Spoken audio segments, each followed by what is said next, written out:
Alô, criançada, é o seguinte, hein? Estamos no ar, estamos online e a gente tá aqui hoje pra falar o quê? Qual será o futuro do Houston Rockets nos playoffs? O Houston se classificou em quarto lugar da Conferência Oeste com a campanha de 44 vitórias e 28 derrotas durante a temporada regular. Vai enfrentar nos playoffs o Oklahoma City Thunder, que tem a mesma campanha e está em quinto lugar da conferência por critério de desempate. O curioso aí é que o OKC estava cotado para ter uma das piores campanhas da temporada por conta do desmanche que aconteceu na franquia no último verão estadunidense. O Paul George saiu do time, foi para o Los Angeles Clippers, e o Russell Westbrook também saiu do Oklahoma e foi pro próprio Houston Rockets. O Westbrook chegou no Houston através de uma troca envolvendo Chris Paul e algumas escolhas de primeira rodada no draft. Isso em julho de 2019. Ok, time montado, James Harden, Russell Westbrook. Rolou uma lesão do Clint Capela, pivô dos Rockets na época, durante a temporada, e o time foi forçado a jogar no small ball. O que seria um small ball? Small ball nada mais é do que você ter um time com uma estatura muito abaixo da média. Sem, entre aspas, sem, porque pode acontecer de ter jogadores dessa função, mas sem jogadores pivôs. Acontece que o Houston jogou tão bem nesse formato tático que decidiu mandar o Capela embora. E em fevereiro desse ano aconteceu mais uma troca insana envolvendo 4 times numa negociação, sendo eles os próprios Rockets, o Oklahoma City Thunder, o Timberwolves e o Atlanta Hawks. E o Houston mandou Clint Capela e Nene Hilário, brasileiro, e recebeu Robert Covington e Jordan Bell. O Jordan Bell foi trocado 2 dias depois pelo Bruno Caboclo, pro Houston não ficar sem um brasileiro no time, porque dá aquela sortezinha ter um BR, né? Isso concretizou o small ball do Houston, que tem hoje 5 jogadores capazes de arremessar dos 3 pontos. Isso faz com que a defesa do time adversário sofra para defender. Por quê? Você tem o Russell Westbrook e James Harden, que são 2 jogadores ofensivamente muito fora da média, em especial James Harden. James Harden, que é o maior pontuador dessa liga. O cara joga a nível MVP há pelo menos 5 anos, eu já disse isso em outros vídeos, e é simplesmente impossível marcar o cara. Você pode reduzir os danos que James Harden vai causar pro seu time. E a gente tá falando aqui de reduzir para 28, 30, 32 pontos. Isso é reduzir a pontuação de James Harden. E jogando no 1 contra 1, eu acredito que não exista jogador mais difícil de se marcar na NBA hoje do que James Harden. Russell Westbrook também tem essa capacidade de jogar em ISO, né, de jogar isolado, e ele é extremamente explosivo. Ele não tem um arremesso tão bom dos 3 pontos, mas ele tem uma capacidade de ir lá dentro, receber contato e ainda assim converter a cesta, que é fora do normal também, que é comparada só, acho que a do Lillard na liga hoje. O small ball, na época, melhorou a campanha do time já a curto prazo, e aí veio a paralisação por conta do coronavírus. Dentro da bolha, com a retomada dos jogos em Orlando, a campanha do Houston é de 50%. 8 jogos, 4 vitórias e 4 derrotas. E o que parece é que esse time joga nesse sistema ofensivo há anos, porque a efetividade, a perfeição com a qual o Houston Rockets realiza o small ball é uma coisa fora do sério. É muito difícil defender esse time. Por quê? Você tem James Harden, que jogando 1 contra 1, ele tem aquele step back que é aniquilador, ele dá o step back, chuta dos 3 pontos, e se você marcar muito perto esse step back, ou você faz a falta nele, ou ele te corta, e se a defesa fecha, ele solta pra fora, e tem jogadores muito capazes de arremessar dos 3 pontos nesse time. Você tem Gordon, você tem PJ Tucker, você tem Robert Covington, né, que foi um dos caras que chegou nas trocas. Enfim, esse time é uma máquina de pontuar absurda. É incrível o poder ofensivo que esse time tem. Beleza,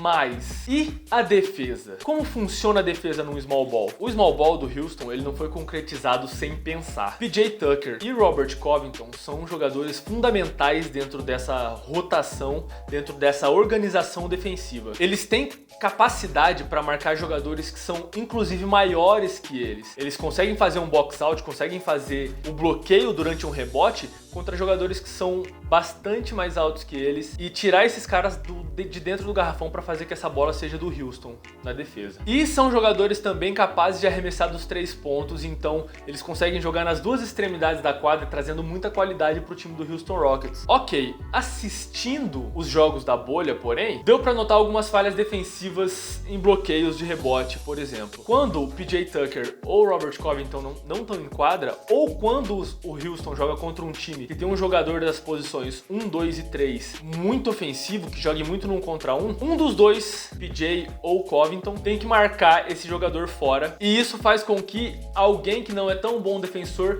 vá para baixo no garrafão e esses rebotes estão sendo perdidos. Tiveram lances de se perder rebotes para jogadores mais baixos, inclusive como o CJ McCollum, que é um anão praticamente dentro da NBA. Nos playoffs, isso me faz pensar se o time vai ter problemas nesse sentido, porque ele vai ser testado. Enfrentando o OKC, o jogo dentro do garrafão, a defesa dentro do garrafão do Houston Rockets vai ser testada. O Oklahoma tem o Steven Adams, que é um jogador de 2 metros e 11, 120 quilos. O Adams conseguiu fazer 18 pontos contra os Los Angeles Lakers no jogo em Orlando, dentro da bolha. Os Lakers têm uma defesa muito boa dentro do garrafão. Eles têm LeBron James, eles têm Anthony Davis, eles têm Dwight Howard, eles têm McGee. E nesse jogo contra os Lakers, inclusive, o OKC fez mais pontos dentro do garrafão que os Lakers. Então, é um time que sabe direcionar o seu ataque para atingir essa região da quadra, a área pintada, que é o ponto fraco do Houston, que mesmo com jogadores tão bons defensivamente, sofre para marcar nessa região. A minha opinião é que o Houston passa do Oklahoma. Mesmo o OKC tendo feito essa campanha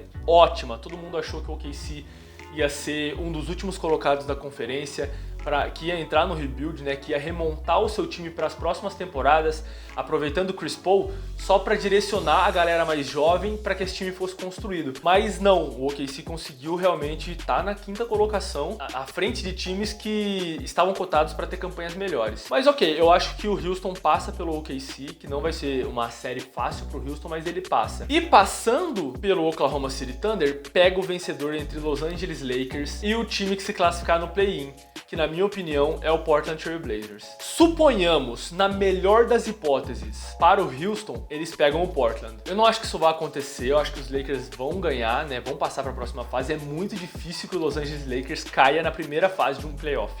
Pegando o Portland, tem algumas coisas a se comentar nesse sentido. Em todos os confrontos dentro da bolha em Orlando, o Portland só não pontuou mais que o adversário dentro do garrafão contra o Denver Nuggets. E o Denver Nuggets é um time absurdo. Eu fiz uma média até para um vídeo. Teve um jogo dos amistosos antes de começar para valer da retomada da temporada dentro da bolha, que a média de altura do time titular do Denver era 2 metros e 9. Mano, 2 metros e 9. Foi um jogo que o Bol começou de titular, inclusive. Então o Portland só não pontuou mais dentro do garrafão do que o Denver e empatou na pontuação dentro do garrafão contra o Brooklyn, que tem o Jarrett Allen, que é um cara ultra dominante dentro da região dos pivôs. Então será que o time do Houston tem como parar isso? Eles têm como defender esse Portland, que tem essa capacidade de pontuar perto do aro? Tá que muito dessa capacidade é devido ao Damian Lillard, que faz infiltrações, né, joga num contra um, cava faltas muito bem, e ao CJ McCollum, que tem essa mesma capacidade, essa mesma habilidade. Mas Robert Covington e PJ Tucker, que são os dois caras que eu citei antes, eles vão marcar esses dois, muito provavelmente. E aí dentro do garrafão, o Portland tem o Nurkic, que tá sendo muito dominante também, tá vindo com uma pontuação muito boa nessa retomada da temporada.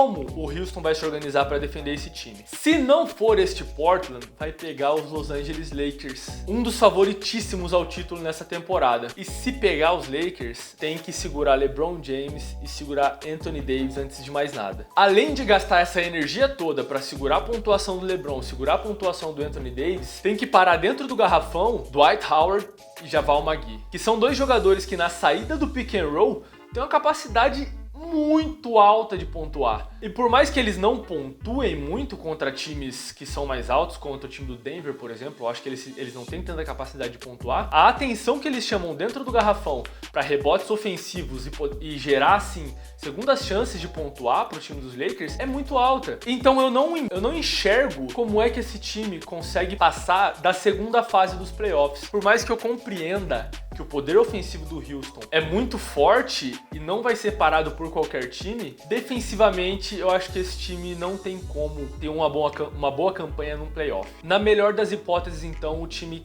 cai na segunda fase já. E eu quero trazer questionamentos futuros. Muito provavelmente isso vai ser aperfeiçoado, como eu falei. Eles estão há pouco tempo jogando nesse formato e parece que já vem há anos jogando assim, porque é muito efetivo, é muito organizado. Mas o questionamento que eu trago é: isso é sustentável a longo prazo? em relação ao cansaço dos atletas e ao desempenho deles jogando tantos minutos, a administração da rotação do time dentro da quadra, a organizar uma defesa que seja capaz de parar times muito altos e muito fortes, e a lesões, porque as lesões são um fator presente em qualquer time da NBA, mas num time que decide jogar assim, jogar no small ball envolve muita velocidade, muita capacidade de cortar a defesa adversária para poder servir essa bola ou para poder sofrer a falta e converter a cesta. E isso envolve muito contato físico, né? Resumindo, os jogadores vão se lesionar de uma forma ou de outra, é natural. Esse time tem como gerenciar essas questões, esses fatores que não estão dentro do controle deles, para fazer com que essa equipe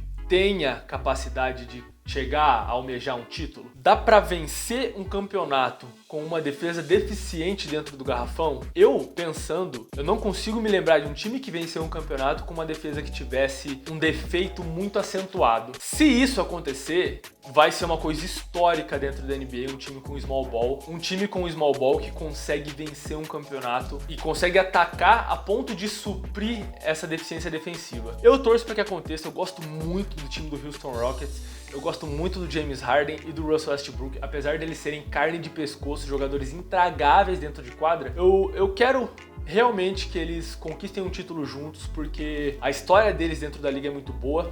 Harden é um atleta que mudou um pouco o jogo como ele é, junto com o Stephen Curry. Eu acho que no basquete moderno eles mudaram a forma de se enxergar o basquete e obrigaram os outros times da liga a adaptar a defesa quando se joga contra o time deles. Esses são os questionamentos e os pontos que eu queria ressaltar aqui. Eu quero muito que vocês comentem, dialoguem, conversem comigo. Não me deixem falando sozinho.